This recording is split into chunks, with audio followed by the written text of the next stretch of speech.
ফাজাইলে আমাল একটা কিতাব আছে না, ওর মধ্যে একটা অধ্যায় আছে ফাজাইলে জিকির। পড়েন, অনেক কিছু পাবেন। পড়েন, পড়তে তো বাধা নেই, বাধা আছে। এখানে অনেক জ্ঞানী মানুষ, কয়েকবার আসছি, কিছু নিরপেক্ষ পরামর্শ দিয়ে আপনি আমাকে পক্ষ মনে করলে আল্লাহর কাছে আপনি ঠেকা। আমি আপনার ভাই, আমি দ্বীনের মহাব্বতে বলতেছি, ভিন্ন কোনো কারণে না। আমি এখানে আপনাদেরকে হুজুর বানাইতে আসি নাই, আর কোনো হিসাবের হাতে মুড়ি ধোয়ার শপথ করাইতে আসি নাই। অতএব নিশ্চিন্তায় কথা শুনেন, পরামর্শ দিয়ে যাই মাইনেন, এত মানবেনই না। ফাজাইলে আমাল একটা কিতাব আছে না, ওর মধ্যে একটা অধ্যায় আছে ফাজাইলে জিকির। পড়েন, অনেক কিছু পাবেন।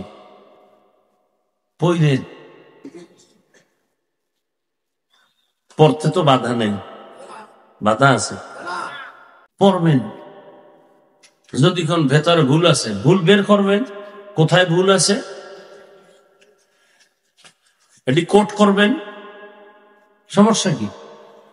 কোট করে ওগুলো আলাদা রাখবেন, বাকিগুলো আপনি নিজে চেষ্টা করবেন কোরআন সুন্নাহর আলোকে যে কথাগুলো আছে এগুলো মানবেন।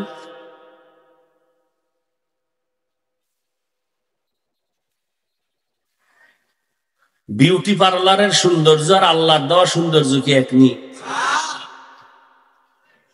বুঝারও কপাল খারাপ হয়ে গেছে, বুঝেও না, কলবে মহার পড়ে গেছে।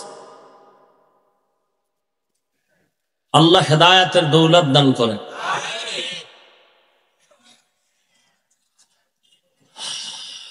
উলামায়ে কেরাম আলোচনা করেছেন,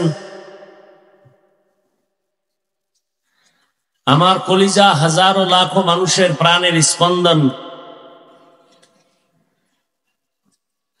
সমস্ত বাতিলদের জন্য একটি আতঙ্ক। মুফতি রেজাউল করিম আবরার দামাত বারাকাতুহুম